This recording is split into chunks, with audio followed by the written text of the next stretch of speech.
কুমিল্লার নাঙ্গলকোট উপজেলার Narayan Bhatua Bhuiyabari IFC club কর্তৃক আয়োজিত night short pitch cricket tournament final খেলা মঙ্গলবার নারায়ণ ভাতুয়া ভূঁইয়াবাড়ি মাঠে অনুষ্ঠিত হয়েছে।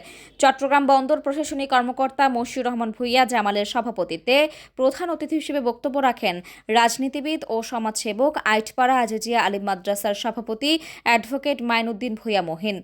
দলিল লেখক বোরহানুদ্দিন টিপুর সঞ্চালনায় বিশেষ অতিথি হিসেবে বক্তব্য রাখেন উপজেলা বিএনপির সিনিয়র সহ-সভাপতি গোলাম রসুল চেয়ারম্যান, উপজেলা বিএনপির সদস্য লোকমান হোসেন ভূঁইয়া প্রমুখ। খেলা শেষে চ্যাম্পিয়ন দলকে 20,000 টাকা ও রানার্স আপ দলকে 15,000 টাকা পুরস্কার দেওয়া হয়।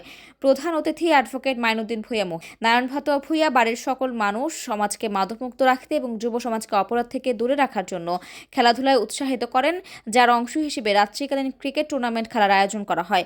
ভবিষ্যতে সমাজ উন্নয়নে যুব সমাজ ও প্রবাসীরা অবদান রাখবেন। খেলাধুলা শরীর স্বাস্থ্য ভালো রাখে এবং মাদক, ইফটিজিং ও সমাজের অপরাধ প্রবণতা দূর করতে সক্ষম হবে।